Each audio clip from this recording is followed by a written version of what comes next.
Hola genios, ¿cómo estamos el día de hoy? Bueno, el día de hoy queríamos hablar de Santiago. No, de ese no, de la carta de Santiago, no, la palabra de Dios. Así que los que quieren comer un poquito de carne hoy, acompáñenme, traigo buena info. Los que están en tiempo de tomar simplemente lechita, gracias por estar aquí, pero será para la próxima. Ahora, si quieren quedarse y probar un poquito, adelante, acompáñenme. Eh, no es un estudio, más bien es una información que yo les traigo para que ustedes vayan realizando sus propios estudios, ¿no? Y no me tomen a mal. No crean que yo estoy diciendo que no vayan a sus estudios bíblicos. No. Pero lo que yo quiero traer hoy aquí a YouTube es información para que ustedes mismos vayan empezando a hacer sus propios estudios. No quiero que tengan 50 años de cristianos y jamás hayan hecho un estudio bíblico. Bueno, eh, los comentaristas, cuando hacen un estudio bíblico, cuando estudian un libro de la Biblia, la introducción es de suma importancia, ¿no? Como yo no estoy haciendo un estudio ahorita, no voy a dar una introducción, pero estaba leyendo unos comentarios de varias personas sobre las cartas de Santiago, sobre la carta de Santiago, y son muy parecidas, ¿no?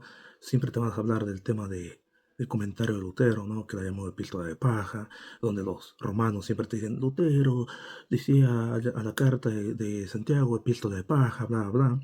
Lo que los papistas no te dicen es que en esos tiempos se discuten estos temas. No te dicen que había católicos también que poner en duda ciertos libros que hoy conocemos como palabra de Dios en el Nuevo Testamento.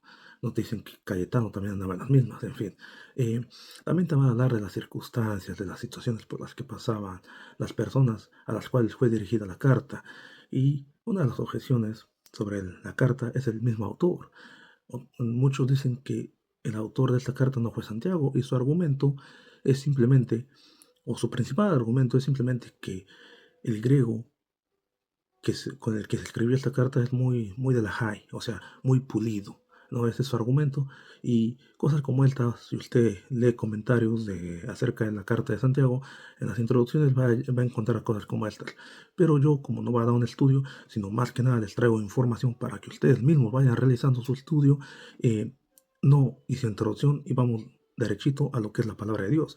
Así que dice así: Santiago, esclavo de Dios y de Jesucristo el Señor, a las 12 tribus que están en la diáspora, salud, ¿no? Así empieza la carta de Santiago. Y hay versiones que te dicen Santiago, siervo de Dios y del Señor Jesucristo. Ahora hay que entender que hay dos tipos de servidumbre, la voluntaria y la involuntaria. La diferencia es que una se hace con amor, la otra no. También el título siervo era un título honroso, era un título que se relacionaba con Moisés. Hoy en día, pues las personas prefieren llamarse líderes, ¿no? Líderes de esto, líderes de lo otro. Pero en la segunda parte de este versículo dice, a las 12 tribus que están en la diáspora. Y ya encontramos la primera discusión, ¿no? ¿Por qué? Porque se pregunta a la gente, ¿a quién fue dirigida esta carta? Por un lado tenemos a personas que te dicen que fue dirigida a judíos y a gentiles, tanto a judíos como a gentiles, y argumentan Primera de Pedro, versículo 1, capítulo 1, o capítulo 1, versículo 1. Pero por el otro lado están personas que dicen, no, esta carta originalmente fue dirigida a los judíos cristianos, eh, y bueno, a cual yo me suscribo, yo me afilio más a esta última, pero termina diciendo salud, ¿no? Esa cuestión de a quién fue dirigida, creo que son temas para estudiar. Nada más estoy dando dos posiciones, una que cree que fue dirigida tanto a judíos como a gentiles, otros que creen que originalmente fue dirigida a judíos cristianos. Termina Santiago diciendo salud, saludos, que literalmente significa alegrarse, ¿no? Versículo 2. Considera como alegría completa, hermanos míos, cuando os veáis cercados por diversas pruebas, ¿no? Aquí Santiago ya nos deja saber que estas personas la estaban pasando bien. Dice, por diversas pruebas. ¿Qué pruebas estaban pasando estas personas? Bueno, se podría decir que era carestía y opresión. En otras palabras, rechazo social y un boicot económico, ¿no? ¿Por qué razón? Pues porque eran cristianos, porque se hicieron cristianos, ¿no? Santiago les dice, consideren este tiempo como alegría completa, literalmente toda alegría. o como dirán otras versiones, con sumo gozo. Versículo 3, y aquí va a explicar el por qué, ¿no? Dice, sabiendo que el valor auténtico de nuestra fe produce constancia. Otras versiones dicen perseverancia o paciencia. Bueno, hay que darnos cuenta que la perseverancia es una virtud cristiana, mencionada por el Señor Jesús en Lucas 8:15, en Mateo 10:22. También Pablo comparte este mismo pensamiento en Romanos 5:3. Vamos a leerlo para que veamos que no están del chongo Santiago y Pablo. Nos dice así, Romanos 5:3. Mas aún nos gloriamos hasta en las tribulaciones, sabiendo que la tribulación engendra la paciencia. ¿Qué dice Santiago? Sabiendo que el valor auténtico de vuestra fe produce constancia. ¿No?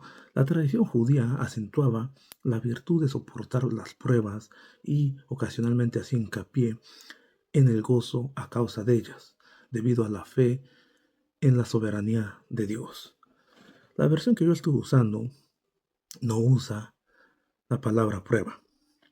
En la mayoría de versiones o traducciones encontramos este versículo que dice así, sabiendo que la prueba de vuestra fe produce paciencia, sabiendo que la prueba de vuestra fe produce paciencia. La palabra prueba, la palabra prueba que se utiliza en este versículo es esta de aquí. Su significado normalmente es instrumento o medio de prueba. Se dice que esta palabra resulta no ser satisfactoria en este contexto. Hace falta un adjetivo en función de sustantivo que signifique algo genuino. Tal significado queda expresado en la palabra, en esta palabra. Lectura que se encuentra en varios testigos, ¿no? Así que vamos a pasar al versículo 4 y último que vamos a leer. Pero que la constancia se ejercite perfectamente, para que seáis perfectos e íntegros sin quedaros atrás en nada. Pero que la constancia se ejercite perfectamente, para que seáis perfectos e íntegros sin quedaros atrás de nada. La constancia se ejercite perfectamente, literalmente quiere decir obra perfecta tenga. Otras versiones dice, mas tenga la paciencia su obra completa. Fácilmente se podría traducir también, mas tenga la paciencia su obra perfecta. Aquí está hablando de perfección y sigue diciendo, para que seáis perfectos e íntegros. Pero diremos, ¿quién es perfecto? ¿No? Bueno, en Génesis 6:9 nos habla de Noé y nos dice así, que Noé fue un varón justo, perfecto entre sus contemporáneos, que caminaba en compañía de Dios.